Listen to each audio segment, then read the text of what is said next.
की है? आप नल को खोलते हैं, नीचे हाथ करते हैं और मतलब आप उसको कैसे देख सकते हैं कि वाकई प्रेशर होता है या नहीं होता? हम आपको यहाँ पे दिखाएंगे कि प्रेशर होता है या नहीं होता है, या प्रेशर किस तरीके से ट्रांसफ़र होता है किसी को, तो वो दिखाते हैं। अभी ये सेटअप हो रहा है। उससे पहले मैं आपको एक और छोटा सा कॉन्सेप्ट जो है वो सर्कुलर मोशन का कॉन्सेप्ट, और वहाँ से फिर हम प्लानिटरी सिस्टम और इन चीज़ों को थोड़ा समझने की कोशिश करते हैं। ट्यूशन जो बच्चे सर्कुलर मोशन क्या होती है बच्चे बताएं भाई। और इस सर्कुलर मोशन जी बोल रहे हैं आप बताएं। सर्कुलर मोशन जो चीज बार बार इन सर्कल अब सर्कुलर मोशन में जब कोई चीज़ मूव करे तो वैसे तो नहीं नजर, चलिए ये थोड़ा मुश्किल हो रहा है, आसान करते हैं। ये भाई इनके पास एक रस्सी है, उसके साथ ये पत्थर बांध और उसको घुमाते हैं, ठीक है। आप उसको घुमाना शुरू करते हो सर्कल बन जाएगा। तो वो किस मोशन में पत्थर मूव कर रहा है? सर्कुलर मोशन में। किस वजह से वो मूव कर रहा है? कौन सी चीज़ है कि अगर वो ना हो तो वो पत्थर सर्कल में मूव नहीं करेगा? एक फोर्स। अगर रस्सी ना हो, स्प्रिंग ना हो तो वो सर्कल करेगा। इसका मतलब जो रस्सी है वो पत्थर को कोई फोर्स प्रोवाइड कर रही है, जिसकी वजह से वो जो पत्थर है वो क्या कर रहा है? मूव कर रहा है सर्कल। वो जो फोर्स होती है जो सेंटर की तरफ होती है उसको हम कहते हैं सेंट्रीपिटल फोर्स। क्या कहते हैं उसको? Centripetal force. याद रखना है कि कोई भी बॉडी जब सर्कल में मूव कर रही होती है, जो टुवर्ड सेंटर फोर्स लगती है उसको हम क्या कहते हैं? Centripetal force. सेम अब वो जो पत्थर है उसका मैस भी है, ठीक है। अब वो क्या कहता है? जा रहा है, मैंने देना की जो फोर्स है उसको हमने कहते हैं सेंट्रीफ्यूगल फोर्स है। तो जो पत्थर बाहर की तरफ है उसको क्या कहेंगे? उसको कहते हैं सेंट्रीफ्यूगल फोर्स। याद रखिए दो नेम आपने, centrifugal force and centrifugal force. Centrifugal force बाहर की तरफ लगती है और सेंट्रीफ्यूगल फोर्स अंदर की तरफ लगती है।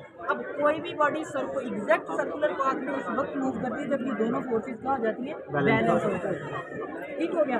अच्छा, ये तो समझ लिया। अब कोई भी चीज़ जो है अगर हम उसको गिराते हैं तो वो किधर जाती है?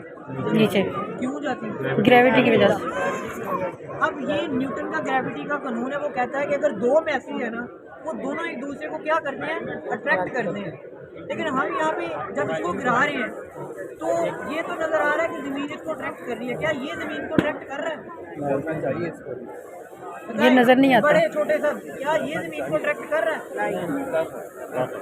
कानून ये है कि दोनों मैसेज एक दूसरे को अट्रैक्ट करते हैं, लेकिन ये नीचे मूव करता है। ज्यादा फोर्स नीचे की है। क्यों?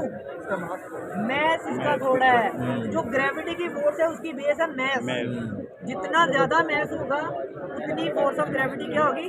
ज्यादा होगी। अब इसका मैस इंतहाई कम है एज कम्पेयर टू अर्थ, तो ये चीज क्या करती है? अट्रैक्ट कर रही है, लेकिन ये जाती किस तरफ है? अर्थ की तरफ।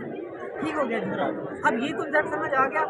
अब हम बात करते हैं कि जो अर्थ है वो रिवॉल्व करती है, किसके अराउंड रिवॉल्व करती है? सन के गेट। अब अभी हमने पढ़ा कि अगर कोई बॉडी सर्कुलर पाथ में मूव करती है तो दो फोर्सेज होती हैं, सेंट्रीपिटल फोर्स और सेंट्रीफ्यूगल फोर्स। अब अर्थ को ये दोनों फोर्सेज कहाँ से मिल रही हैं? दोनों फोर्सेज सन से मिल रही हैं। देखें, मैं कह रहा हूँ अभी हमने पढ़ा है कि जब कोई बॉडी सर्कुलर पाथ में मूव करती है तो उसको दो फोर्सेस जरूरी होती है जो उसको सर्कल में मूव करवा रही होती है। एक centripetal force, centrifugal force. Centripetal force किस तरफ होती है? Toward centre. और जो centrifugal force away from centre. अब अर्थ रोटेट कर रही है अराउंड सन, तो ये दो फोर्सेस कहाँ से आ रही हैं? दोनों फोर्सेस सन से आ रही हैं। एक सन से और एक अर्थ अर्थ से है। अब जो सन है हम कहते हैं कि वो लाखों जमीनों को अगर इकट्ठा किया जाए ना तो फिर सन में। इसका मतलब है कि जो सन है उसका मैस क्या है? बहुत ज्यादा है। और जो अर्थ है उसका मैस कम है। तो अर्थ अब किसकी तरफ अट्रैक्ट होगी? Just like this. ये सन की तरफ। सन की तरफ अट्रैक्ट ये होगी। नीचे की तरफ जाता है तो अर्थ किसकी तरफ जाएगी? सन की तरफ। ये तो होगी सेंट्रीपिटल फोर्स। अब अगर सिर्फ सेंट्रीपिटल फोर्स होती तो अर्थ को जाके लग जाती सन में, लेकिन ऐसा तो नहीं हो रहा। तो इसका मतलब है कि यहाँ पे दूसरी फोर्स भी है। अर्थ की अपनी फोर्स भी है। अर्थ की अपनी फोर्स क्या हो सकती है? ग्रेविटी। अब जब वो पत्थर मूव कर रहा है तो मैंने आगे बताया था कि जब सर्कुलर पाथ में कोई बॉडी मूव कर रही होती है तो वो चाहती है कि मैं बाहर निकलूं। क्या अर्थ का ये दिल नहीं करता कि मैं भी बाहर निकलूं अपने रोटेशन से? हाँ डेफिनेटली करता होगा। तो ये जो इसका दिल कर रहा है वो कौन मजबूर कर रहा है? वो इसका मैथ है। वो मैथ कहता है कि बाहर निकलो सर्कुलर ट्रैक, और इसको हम कहते हैं इनर्शिया। ये इसका इनर्शिया कहता है कि जी इनर्शिया की वजह से जो फोर्स है वो सेंट्रीफ्यूगल फोर्स है, और जो सन की वजह से फोर्स है वो क्या है? सेंट्रीपिटल फोर्स है। अल्लाह ताला ने ऐसा तवाज़ुन रखा हुआ है कि ये सेंट्रीपिटल फोर्स और सेंट्रीफ्यूगल फोर्सेस क्या है? बराबर है, जिसकी वजह से जितने भी प्लैनेट्स हैं वो एक स्पेसिफिक स्टार के बीच क्या करते हैं? रोटेट करते हैं। सही हो गया। ठीक हो गया?